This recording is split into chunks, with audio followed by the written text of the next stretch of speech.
comparer groupe dans le quartier latin. Quartier latin, c'est entreprise, c'est-à-dire, et un cycle. Beaucoup des artistes sont partis, mais quartier latin, c'est lui. Pourquoi même ma tout un voyage, quand pour ça, on a plaisir. Parce qu'on a des parents, on a des familles, on a des copines. Copine qui a voyagé, elle a 100 €. Vous vous rappelez taper à vendre l'ancien tout il y a quartier latin. Vous avez un temps vous vendre dans l'hôtel. Est-ce que vous avez vu le long quartier latin en 99. Donc aujourd'hui, ça fait 23 ans. Vous avez vu papa. Tout ce temps, vous avez vu le sur la marami. Moli mo longwa kuna. Moli mo longwa. Dans le bango déjà. Et puis, n'a pas fort. Nos politiciens n'ont pas de dignité. Bah, la dignité à Tamukete.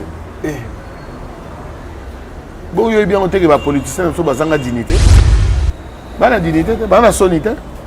Voilà. Dès lors, il y a un l'État de 50 millions. Vous êtes fiers. Ok, n'a pas de beau frère Nayo.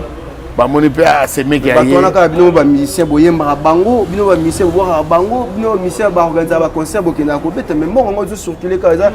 Venez découvrir Lens by BBL, des lentilles de qualité supérieure hydrocore valables 1 an. Possibilité d'envoi à l'international. Sublimez votre regard avec Lens by BBL. Rendez-vous sur Instagram et Facebook sur le compte @lensbybbl_kin. Nous sommes disponibles sur WhatsApp au +33 7 56 93 93 24 pour le service en France et au +243 810 608 515 pour le service au Congo. Pour l'achat et la réservation de vos futures lentilles.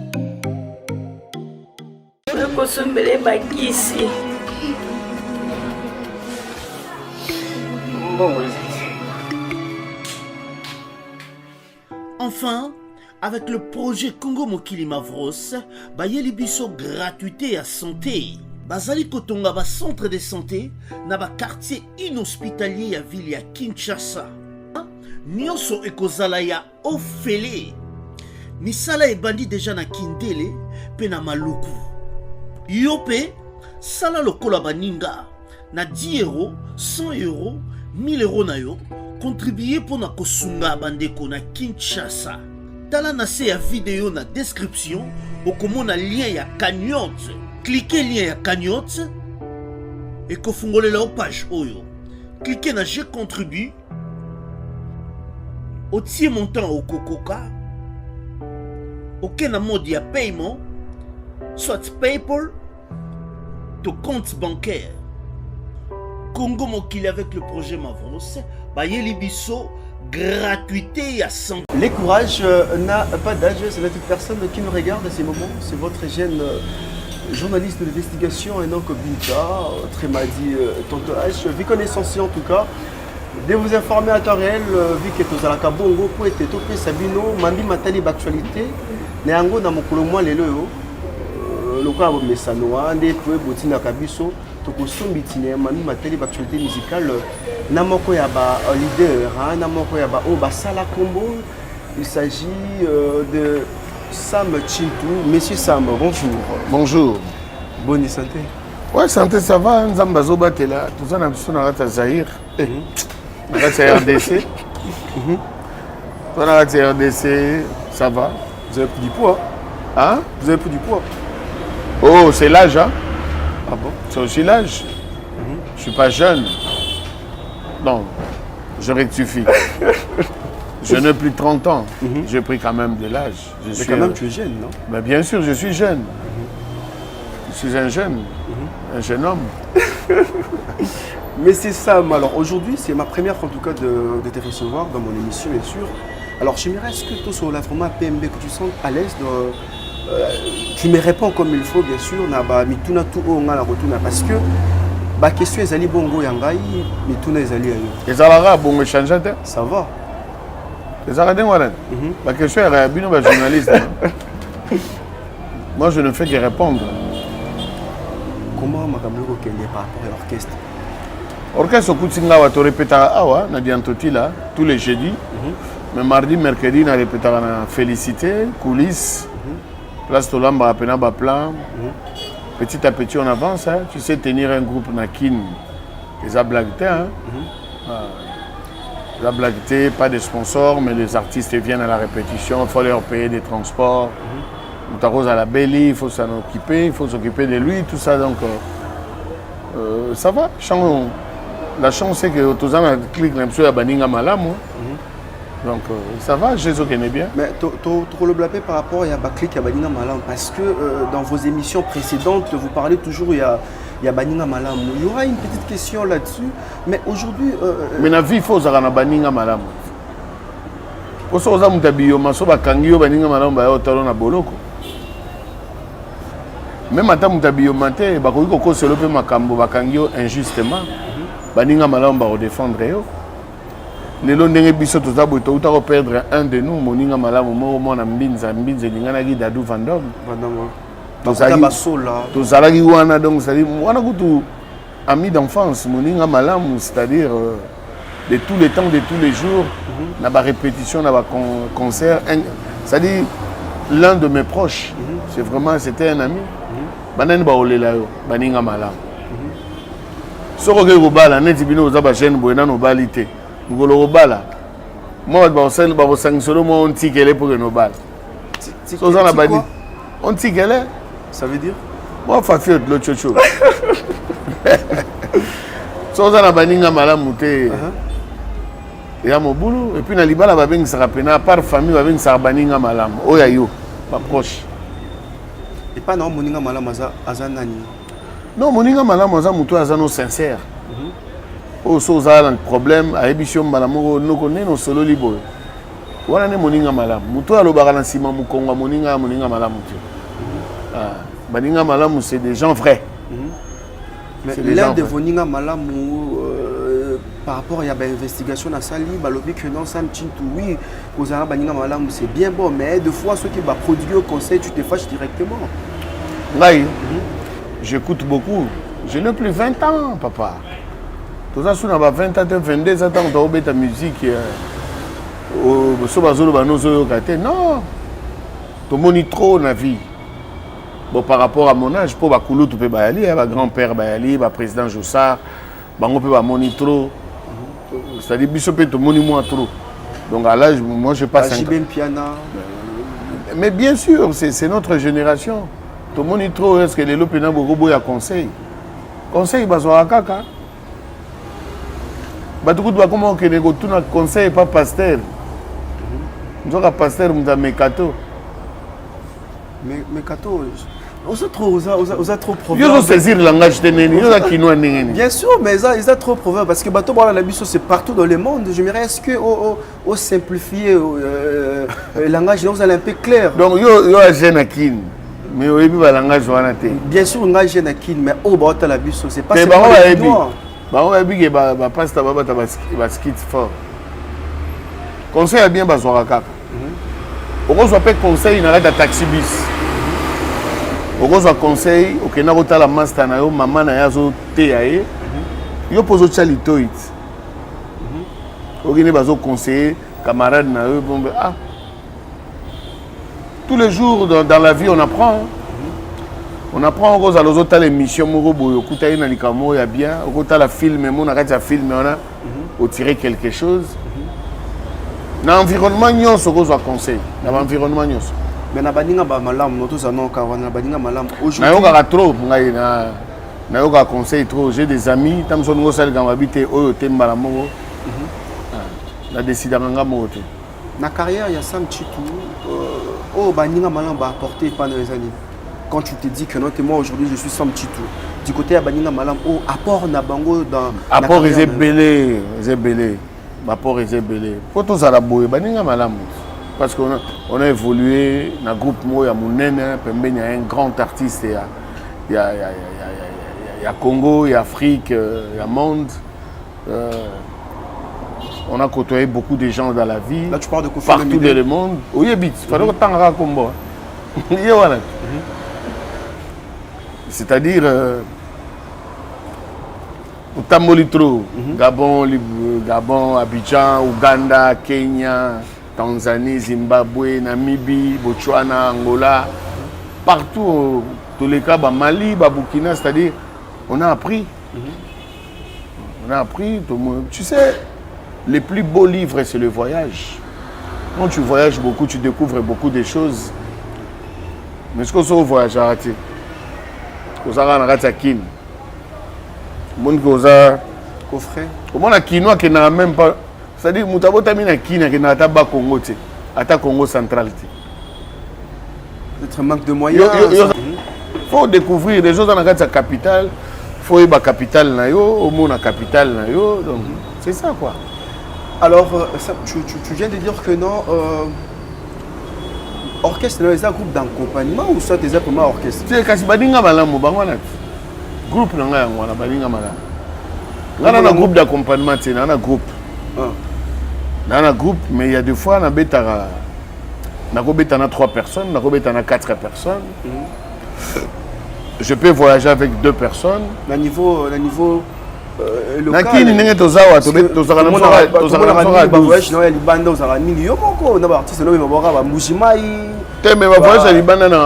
Parce que je suis un artiste confirmé, un artiste professionnel. Pour la musique bien raté, il faut un groupe. So la producteur a besoin de est-ce que la musique congolaise na bamboka tout au voyage artiste na mso ba so que na Côte d'Ivoire tous les jours il y a des soirées rumba. So que na Gabon coup d'abord orchestre accompagnement à quoi bon là même groupe so na 2 personnes c'est bon. Mais quand vous étiez subalterne chez Kofi Olomide non mais Mayo pourquoi pas de ton côté. On est là quartier latin international. C'est-à-dire Rambo Boss. Comparer groupe dans le quartier latin. Quartier latin, c'est entreprise, c'est-à-dire, il y a un cycle. Beaucoup des artistes sont partis, mais quartier latin, c'est lui. Il y a Mourotan Kazali, c'est ça le quartier latin. Quand on a Mikolo, tu apprends aussi. Le groupe, on a un groupe. Le 15 juillet, dans le festival à Athènes. On voyage dans 3 musiciens. Les petits sont à Paris, ils sont à Betty. Ils sont les musiciens qui sont à Zongi, ils sont partis à Paris. Ils sont à Paris, ils sont à concert. Donc, visa, visa territorial.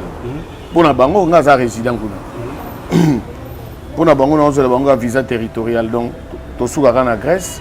Tout ça, c'est des charges. Au moins, même si on a un voyage, quand pour ça, on a plaisir.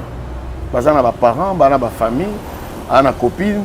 Copines, on a voyagé, on a 100 euros à ta moment. Et ça, la bien été.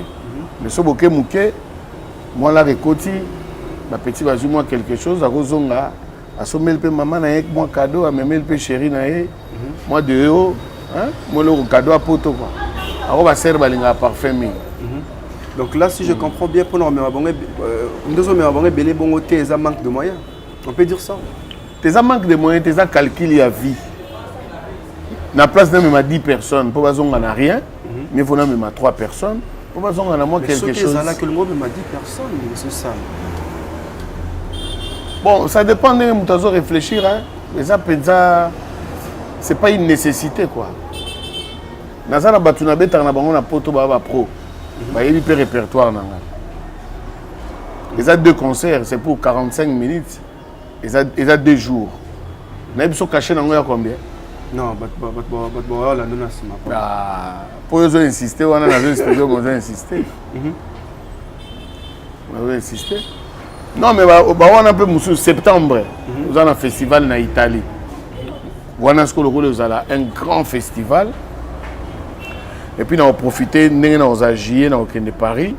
J'ai dit, on a contrat par-ci par-là. C'est là que nous avons au groupe, nous avons 12. Nous avons CG, nous avons 13. Et c'est là. Nous avons tout ça. Nous avons un groupe et nous avons 17 danseuses, et tout ça. Les gens qui ont dansé, c'était parce que le fille, si vous avez dans le groupe, vraiment, il faut équiper Bango bien. Il faut respecter Bango, il faut équiper Bango bien. Donc, bravo, dans le groupe, dans la danseuse. Mais bisogno peut être dans la philosophie. Non, pas philosophie. Bisogno peut être dans la configuration. Pourquoi identifier la musique à Congo, la danseuse, 6 chanteurs, 6 danseuses, non. Ok, jazz, il y a 3 chanteurs. Parce que la rumba, c'est la musique à voix. Donc, au à la paix, musique est obétori, signora Camortero à Zonana. Alors, sa nuance. Et aujourd'hui, là, on nous a préparé sur le terrain. Alors, par rapport, il y a 4 titres, évolution dans les années. Non, tu as bossé, hein. Tu as bossé, répertoire et Zali, tu as bossé. Tu as joué. 4 titres, oui.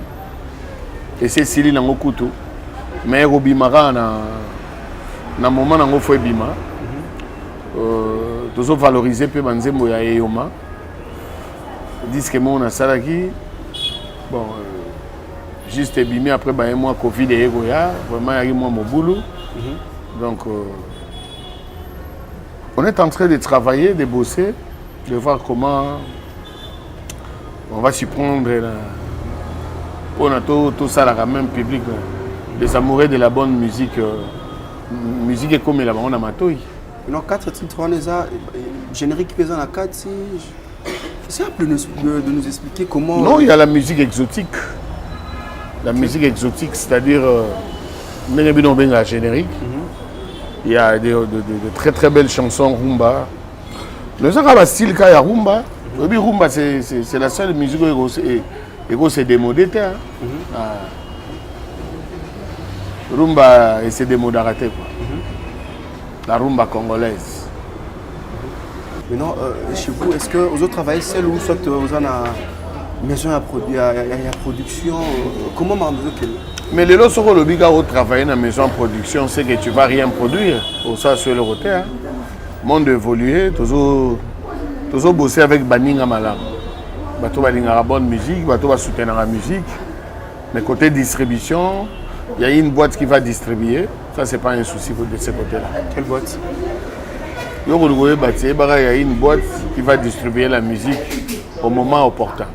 Au moment opportun. L'orchestre, vous gardez comme Bokara et Académie? Même pas. Tout à l'heure, c'est Baninga Malam. Académie, c'est l'image de Modogwa Baramba, Bourrompela, Modogwa Baramba, Bourrompela, Somonodol chez Parabolique, Mboshili Passa, Patibas, notre frère qui nous a quittés, les Boukabouya, Patibas et puis Sam Chintou, c'est ça Académie. Mais comme tous sont ensemble, mais on est ensemble d'une manière familiale parce qu'on s'appelle tous les jours, on discute, on parle, et c'est vraiment la famille. Mais au niveau du groupe, tous mais on est resté en famille. Mais s'il faut jouer un concert ensemble, on a une connotation académique. Mais de moi-même, Sam Chintou, monsieur Samuel, je m'appelle, et mon groupe, les Baninga Malam. Les Baninga Malam. Voilà. Mais c'est ça, tout vraiment dans mon actualité parce que l'on a une actualité. Vous savez, na Montana. Comment est-ce que non, c'est une actualité. Non, ils ont Nzembo ya Simolo Katondi, notre ami, frère, collègue, Simolo Katondi, Univers d'amour. Belle rumba. On a chanté avec Montana, Eric Touti, Simolo Katondi, na Serge. Vraiment bonne musique et puis un bon boulot. C'était vraiment... On s'est fait plaisir au studio, quoi. L'idée, c'était... C'est la chanson de Simolo qui nous a invités pour qu'on chante ensemble. Et puis, automatiquement, on est venu parce que Simolo, c'est notre ami, c'est notre frère. Mbalamo Otoye, tu peux se trouver ça. Mais vous copiez l'idée, il y a dynastie, il y a fait rigole là. Et ça m'a bêté. Et ça m'a bêté. Ndombolo Batutu va boire. Ndombolo Zaï Kalouji. Latino à boire Kango. Empire à boire Kango. Et ça m'avait dit, je bien sûr, je copie. Et comme ça, un problème. Il faut copier bien. Hein? Au sort copier, au ça, on même pas pareil. Mais il faut, tu sais, musique. Et ça, il faut que les gens les locaux en Congo, les locaux neto kabwani, Kaliagi batu babwagi ndombolo, batu tu ndombolo. Ma, Kiriba, batu tu babinango, Chakuli Bondas. Et ça qui a Victoria, tout le monde a binango. Les locaux neto comme au Kabola. Or, c'est ça qui faisait même la force. Est-ce que vous voyez que la musique congolaise en Afrique, donc il faut dire aussi bravo à l'animateur Nyonso, Kaluji, Mboshili Passa, tous les grands animateurs au Baborandombo. Théombala, il faut leur dire bravo parce qu'ils ont valorisé pas seulement l'animation mais la danse aussi. Tu vois un peu. On est suivi quand on sait beaucoup. C'est-à-dire c'est juste une chanson, il y a Simolo Katonde. À Bengibiso, comme c'est notre ami, notre frère, notre collègue aussi, un ami de tout le temps, de tous les jours. Tu vois? Donc, Tokem Balamongo, Tosaliango. Et ça, c'est un album, non? Et ça, juste une chanson, et puis c'est bon. Vous aurez pu taper à vous vendre l'ancien, il y a quartier latin. Vous avez pu vous vendre dans le bouteille. Est-ce que vous avez vu le long quartier latin? En 99. Donc aujourd'hui, ça fait 23 ans. Papa. Non, avec tes amis, bien sûr. Non, tous attendent au vent de Potoso la Marami. Tout coup, on est tant que des amis, et tant qu'une famille, et tant que des frères, on est des champions qui appellent où je perds de Papa Naé. Ngazana Kinto Sola, je suis de cœur avec lui. Mistatu Bazaguna Baozalana et Namatanga. C'est ça, tous attendent tous années. Musique. Tous la musique. Non. On a eu la chance de dans un groupe où il valorise Abisso, et Monis Abisso, et Pesabisso Makambo. C'est déjà ça. Parce que quoi de plus? Parce que moi, constate ça, constate que il y a quartier latin à Kala. Vous avez vraiment stable, il y a des fois, vous avez bima, il y a des fois, vous avez moi, pas tout le monde ni actualité, ça y est, tout ça. Au moins après un mois, 2 mois, Azel sous le marché. Ah, et ça, moi, ça fait beau t'arranger là, moi, t'es un papa, ya. Mangousté dans la saison en haut. Ça faut peser dans la saison en haut. Orange dans la saison en haut. Chaque fruit a sa saison. Quand il y a fruit, on se beau t'arranger là, moi. Ma bête. N'habitez sur. Voilà bientôt. T'as commis bientôt. Oh, mais fruits na fruits bota dans la saison en haut. Il y en a pas ya no bota même kolomo. On t'a que bango ba ya. Fruits na fruits dans la saison en haut. À chacun son étoile, à chacun son heure de gloire. C'est ça, c'est qu'il faut retenir. Voilà, très chers téléspectateurs, on continue avec cette émission. Je rappelle que non, j'ai reçu aujourd'hui Sam Chintou, mon leader, il y a Moka Abisso, leader, il y a groupe Baninga Malamu. Comme on a Baninga Malamu, des fois, ils sont motivés à vous appeler, même si na Baninga Malamu. Yo ça na Baninga Malamu te. Na qui m'a invité à Bango. Wa fo mutu. Bo mutu normal faut na Baninga Malamu. Yo kutani na Baninga Malamu. C'est dit que non, ngai depuis na kola na zanga na Baninga Malamu. Na zanga na Baninga Malamu. Depuis ne to kutana no boy na zanga na Baninga Malamu. Nana bango belé na kutana bango na chic, na kutana bango na université, na kutana bango na ba voyage. Tant on a un bagage na ngata msu na ka Abidjan. Na ke na pour producteur te. Mais la personne qui vient me chercher à l'aéroport, c'est un ami et un frère. Donc, on a Baninga Malam. C'est ça. Comme ça, on va faire un copain. Ça me met un festival à Athènes. On a aucun. Baninga Malam, vous avez branché. La PC est goût de monter. Mais musique est un branchement. Tu es bien monté. Musique et branchement, vie et branchement. Moto autant de classe, mon gars, capacité, non, parce que ça va au Luka boulot, mon gars, non. Masaranga Moana. En tout cas, Kopo, il aime aussi bien. C'est ça. Son carrière, déjà, non, c'est bon, on a banni un malam pour elle. Batebele, n'a pas tant à comme on a bangoté. Tant que on a poto bazolu artiste, moi, on a kid na bengue PNMC, batubana besoin na oboe na boe. Na pesa bango numéro na pesa bango pas. A kepe salipe bien bien. Vieux, kitoko, na liagi bien. Na bokele au moins MP. Il y a commission là. Batebele. Tout ça là dans notre on a mis la musique et ça la m'a trop. Et ça la m'a trop. Lelo yo au grand Wenge Bosangani Zali. Wenge 84 bon chic bon jar. Le 30 juin au Bazobetana stade de Martyr. Et tant que yo pose à grande série na bango bané ko briller. Tant que mon a Bosangani bongo, ça te dit quoi aujourd'hui? Est-ce que ça te motive? Est-ce que ils ont ça au conseil en soi? Ils ont ça un grand plaisir, énormément plaisir. Plaisir, c'est un événement. Tout un événement, Moko, Namikolo et Zoya, c'est le 30 juin. C'est le concert de Wenge Musique à 4x4, BCBG tout terrain. C'est un événement. De les revoir ensemble, JB, Ouera, Blaise, Adolphe, Bakalouji, Alain Pelachuakulenda, Alain Makaba, Didier Massela. Non, c'est un événement. C'est un événement.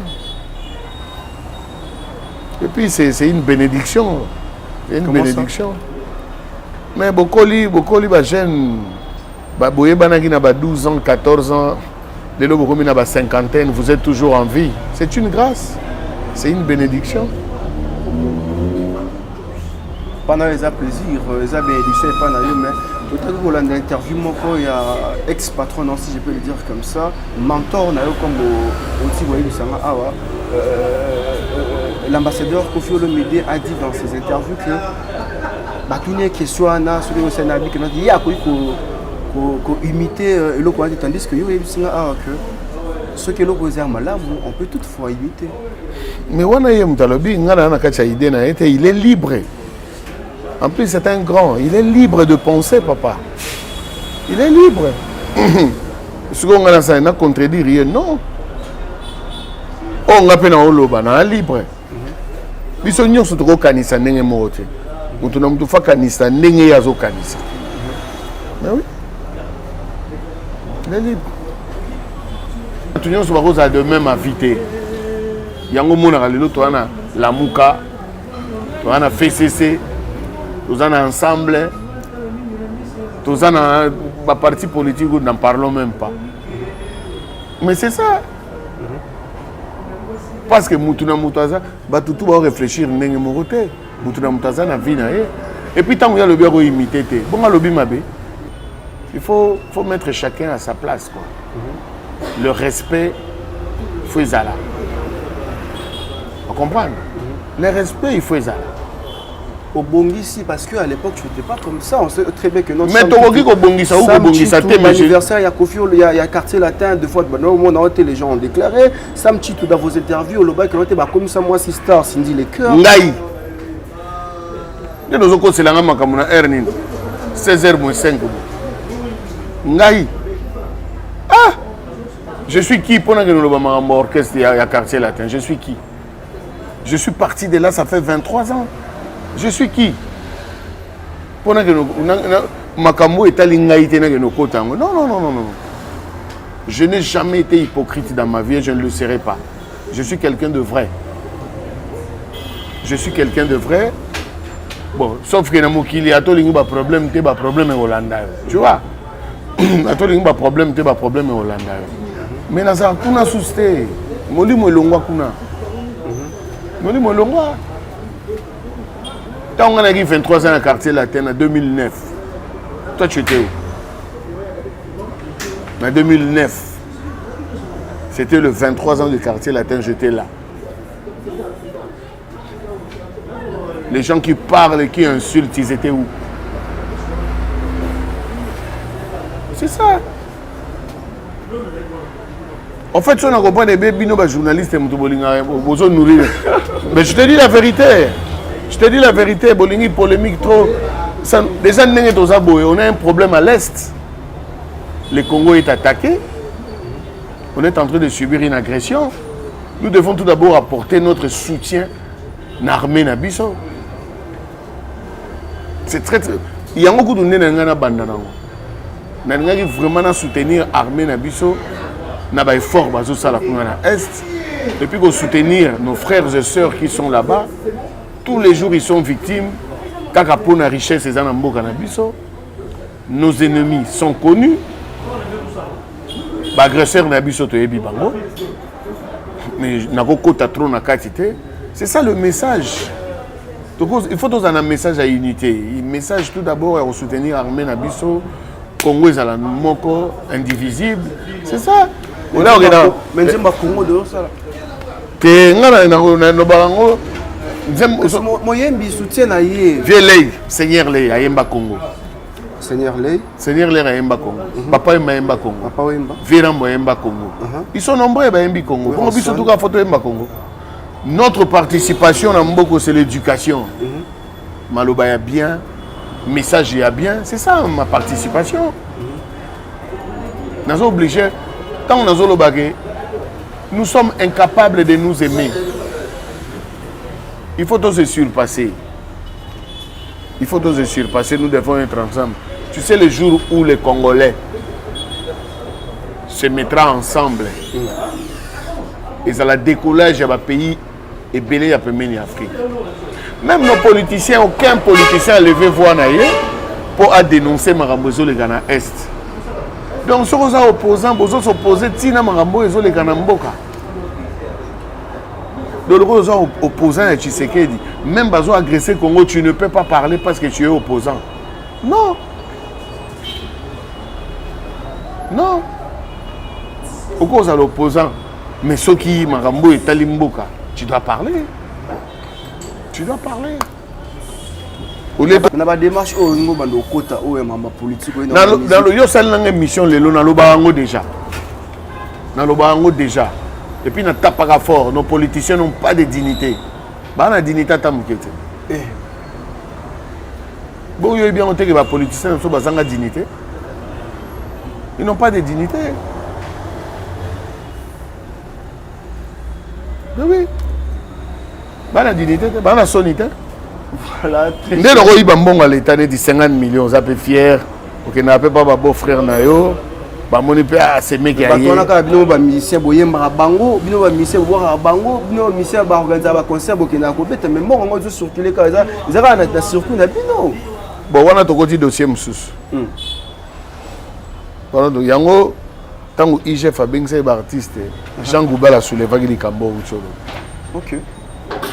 C'est ça. Photo à Namakamba bien, message à bien pour Namboka, même musicalement. Nous sommes obligés à s'opposer. Si moi qui est au coup Faviramba aux Alara viennent là, que je sois proche de lui ou loin de lui, c'est mon vieux. Et le respect existera toujours. Mia Kanamilele. Et tu as la voilà. Et tu as la voilà. Donc, les journalistes, ils ont ma polémique. Non, ma camouvier, on a sali en côté. Tant que vous soupez dans salle en côté. J'aime la sincérité comme ça. Oh, bon, on a au ça. Je mens pas. Sauf que, bah, tu belé par la sincérité. Et au changement de l'année. Pour reconnaître ma valeur à Moutou, ça me change en quoi? En rien. Maintenant, si aussi on te reconnaître ma valeur, ça te fait comment? Et Taliban, si on doit reconnaître des valeurs, on a des bons résultats. Il y a des gens qui sont là pour nous rabaisser.